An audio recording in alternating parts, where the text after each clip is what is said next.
Muy buenas a todos. El día de hoy vamos a dar una corta introducción a la microbiología con un enfoque clínico. Con respecto a los temas de los que hablaremos hoy, tenemos en primera instancia una revisión general sobre los virus, las bacterias, los hongos y los parásitos, lo cual consistirá en las cortas generalidades básicas acerca de estos microorganismos. Hablaremos un poco sobre la inmunología y su importancia con respecto a las infecciones, sobre las enfermedades microbianas, cómo se dan en nuestro medio, en los seres humanos específicamente, y hablaremos sobre el diagnóstico microbiológico.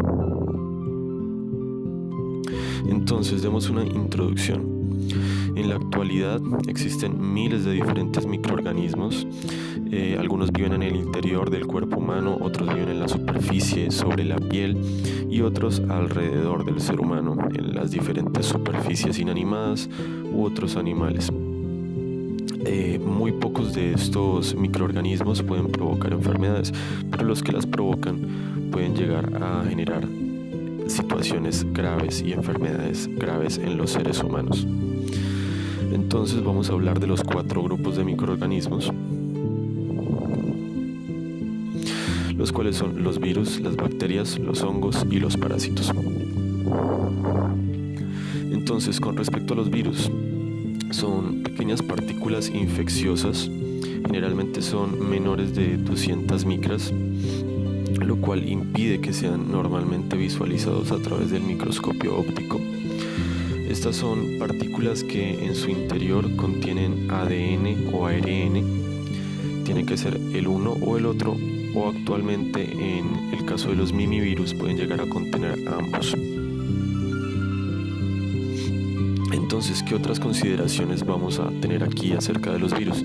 Primero que todo, que el ADN y el ARN es el contenido genético que poseen ellos y está envuelto en una cubierta proteica que puede o no tener además una cubierta de membrana lipídica. Esto lo que le va a permitir es proteger todo ese contenido genético que posee. Con respecto a las especies, se han descrito más de 2000 virus diferentes, pero de esos solo un aproximado de 650 generan infecciones en los seres humanos, el resto no infectan a los seres humanos. Con respecto a su replicación, los virus tienen mecanismos diferentes de manera general a las bacterias u otros microorganismos. Estos requieren de una célula huésped para poder llevar a cabo su replicación.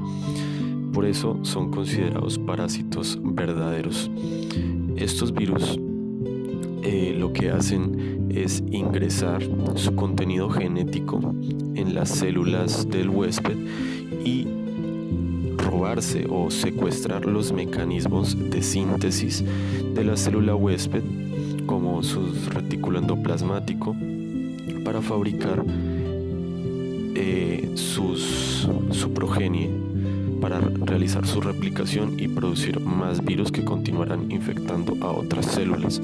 Esta es la forma de infección, la forma de replicación del virus, que va a llevar directamente o va a estar relacionada directamente con la forma de infección. Esta puede darse de una manera rápida, que va a llevar como consecuencia la destrucción celular, o puede realizarse de una manera lenta, crónica, latente, en la cual va a establecer una relación prácticamente con la célula huésped, e incluso el contenido genético del virus puede acoplarse a largo plazo al contenido genético de la célula huésped, en cuyos casos podría generar situaciones como el desarrollo de cáncer en el caso del virus del papiloma humano.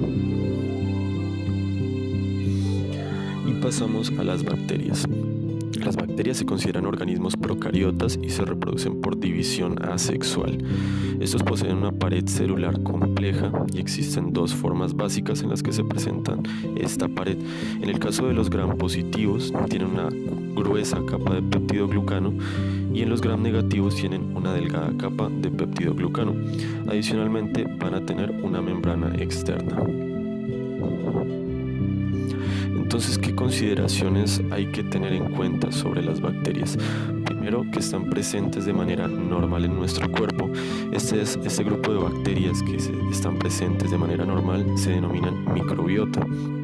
Estos principalmente se encuentran en el intestino y en general en el sistema gastrointestinal y pueden mantener una relación parasitaria temporal o habitar al cuerpo humano de manera permanente. Estas bacterias que hacen parte de la microbiota se van a encargar o van a participar en funciones de absorción y metabolismo a nivel intestinal. Con respecto a su clasificación, se pueden clasificar según su forma, si son bacilos, si tienen forma redonda se denominan cocos, según su disposición espacial, que pueden estar de manera separada o pueden estar juntos, y también que se consideraría la clasificación definitiva, que es la genotípica y fenotípica. Hay que tomar en cuenta también la avirulencia. De manera similar a los virus, la gran mayoría de bacterias no generan enfermedades en los seres humanos, a pesar de que se han descubierto y descrito muchísimas bacterias. Pero algunas de las que producen enfermedades pueden provocar unas que son mortales. Con respecto a la enfermedad que generan, es el mecanismo a través del cual la generan. Puede ser a través de las toxinas producidas por la misma bacteria, debido a la invasión del tejido o de líquidos corporales que generalmente no tienen ningún microorganismo presente. Y pasamos a los hongos. Estos son considerados eucariotas. Pueden existir como levaduras, los cuales son unicelulares y pueden ser capaces de replicarse de manera asexual o convertirse en moho, el cual es capaz de replicarse tanto de forma sexual como de forma asexual. Las consideraciones sobre los hongos básicamente es su forma. Se encuentran en formas de levadura de manera general o en su defecto en forma de moho, pero algunos pueden adoptar ambas morfologías y se denominan dimórficos, como el caso del histoplasma. Con respecto a los parásitos, son los microorganismos de mayor grado de complejidad. Todos son clasificados como eucariotas, aunque algunos son unicelulares y otros pluricelulares, pudiendo medir desde unas cuantas micras hasta incluso 10 centímetros de longitud en el caso de ciertos parásitos. Algunos establecen una relación permanente en el cuerpo del ser humano y permanecen dentro de este, y otros deben pasar por un conjunto de etapas de desarrollo en una serie de huéspedes. Por ejemplo, pasar primero por un animal rastrero, pasar a un gato, por ejemplo, o a un perro, y su huésped final podría ser el ser humano. Entonces vamos a hablar un poco sobre la inmunología, que es de gran importancia en las infecciones, porque esta es la primera línea de defensa en contra de las infecciones por microorganismos en el cuerpo humano. Entonces la respuesta inmune puede ser innata o puede ser adquirida. La respuesta celular innata son los mecanismos de defensa que se dan de manera inmediata frente a un ataque o ingreso de microorganismos al cuerpo humano. Esta respuesta es inespecífica y detecta proteínas específicas de los microorganismos que suelen tener para dar una respuesta inmediata, no tan efectiva como la inmunidad adquirida, pero de todas formas es un método de defensa muy importante en el cuerpo. Y tenemos por otro lado la respuesta inmune adquirida, que esta se da cuando ya se ha tenido una infección y se generan anticuerpos en contra de esa infección, lo que permite que en futuras ocasiones, inmediatamente al entrar en contacto, se envíen anticuerpos y una respuesta inmune mucho más fuerte en contra del microorganismo para su eliminación sin que siquiera se lleguen a generar síntomas, mientras que la respuesta innata generalmente genera sintomatología. Los síntomas generalmente se van a deber al daño periférico que se va a producir por la guerra entre los factores protectores del sistema inmunológico por parte del huésped y los invasores microbianos y su método de daño, que puede ser por ejemplo las toxinas o la invasión de tejidos, como habíamos mencionado previamente. Esto lo que hace es generar inflamación y todo lo que de eso se desprende. Vamos a hablar también de las enfermedades microbianas. Entonces, las infecciones raramente son bien definidas o son generadas por un microorganismo muy bien definido.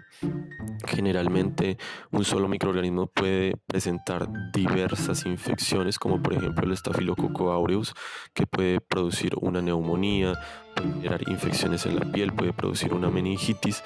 Entonces esto es lo que hace complicado el diagnóstico de las enfermedades infecciosas en muchos casos.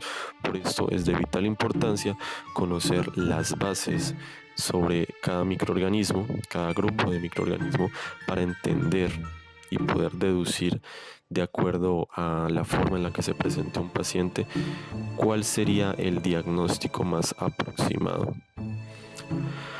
Y a veces también muchos microorganismos causan la misma enfermedad, como en el caso de la meningitis.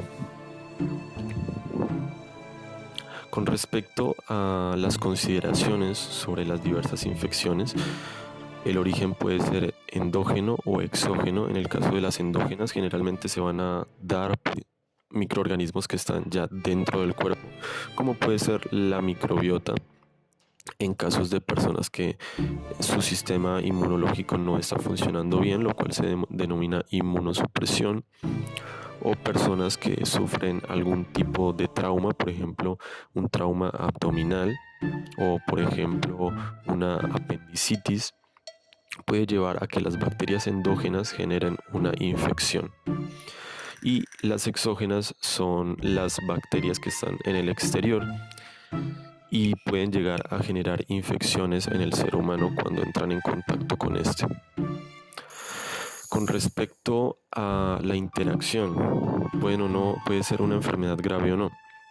Esa interacción entre el huésped y el microorganismo va a depender de la virulencia del microorganismo. En primer lugar, cada microorganismo tiene una virulencia diferente, puede ser menos virulento, más virulento, y esto va a generar un mayor progreso, más lento, más rápido. El lugar de la exposición, por ejemplo, es muy diferente que una infección empiece directamente dentro del cuerpo a que una infección empiece, por ejemplo, en la piel. Y la capacidad de respuesta del huésped, que se reduce básicamente al sistema inmune, el cual puede presentar inmunosupresión, como ya había mencionado antes, y la inmunosupresión lo que lleva es a una pobre respuesta inmune, que condicionaría un mayor daño por parte del microorganismo en el cuerpo, además de más rapidez en el establecimiento del cuadro clínico. Y con respecto a la respuesta inmune, generalmente la respuesta es muy lenta o tardía.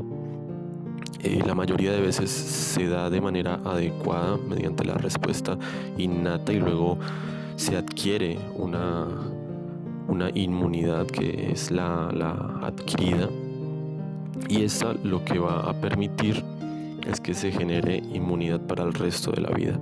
Sin embargo, muchas veces esta respuesta es demasiado lenta para generarse la inmunidad adquirida, llevando a que los microorganismos puedan generar enfermedades graves en la persona antes de que su sistema inmune pueda defenderse de la manera adecuada. Y vamos a hablar del diagnóstico microbiológico. Esto es de vital importancia, pues en esto es que se va a basar posteriormente el ejercicio clínico sobre las diferentes infecciones. Entonces, primero que todo, el diagnóstico la mayoría de veces se va a basar únicamente en el crecimiento del microorganismo. O sea, los cultivos, se utilizan cultivos específicos para el crecimiento de ciertos grupos o de microorganismos específicos. También a través del laboratorio vamos a poder determinar la sensibilidad de los microorganismos a fármacos, en este caso a los antibióticos, lo cual nos va a permitir tomar decisiones terapéuticas más adecuadas sobre cada infección. También existe el diagnóstico serológico. Este consiste en la medición de anticuerpos generados en el cuerpo humano por parte del sistema inmune hacia un microorganismo determinado. En estos casos pueden medirse la inmunoglobulina M, la inmunoglobulina G, entre otras, dependiendo del caso. Con respecto al diagnóstico por proteínas, es otra forma de diagnóstico, ya que hay algunos microorganismos que poseen proteínas específicas y estas pueden ser medidas. Uno de los más comunes puede ser, por ejemplo, la proteína NS1 en el caso del dengue. Entonces, como conclusión, las enfermedades infecciosas son una situación a la cual nos vamos a ver enfrentados muchas veces en el campo de la salud, y es importante poder realizar un diagnóstico rápido y adecuado para establecer las decisiones terapéuticas que puedan salvarle la vida al paciente. Para esto es vital tener las bases de conocimiento general sobre los diferentes grupos de microorganismos mencionados, pues cada uno puede con mayor frecuencia generar determinados síntomas o determinadas progresiones de la enfermedad. Esto lo iremos conociendo más adelante. En base a eso podremos llegar a un diagnóstico más acertado. A su vez, el estudio del sistema inmune nos va a permitir entender cómo se defiende el cuerpo humano frente a los microorganismos, cuáles se presentan en condiciones normales o en condiciones de inmunosupresión, y cómo algunos microorganismos tienen la capacidad de burlar al sistema inmune a pesar de que esté en buenas condiciones. También es importante que conozcamos el contexto de las enfermedades microbianas. Se han definido de manera bastante adecuada la gran mayoría de infecciones, y esto permite que se llegue a diagnósticos más acertados. Así también es importante conocer los métodos diagnósticos para saber cuál es el método más adecuado en cada caso, cuál es el más rápido o cuál tiene una mayor sensibilidad o especificidad para detectar a determinado microorganismo según el contexto clínico que nos haya planteado nuestro paciente. Y listo, eso es todo. Muchas gracias. Esto fue la Enciclopedia Médica. Puedes encontrarnos en Facebook e Instagram. Preguntas las pueden dejar en los comentarios.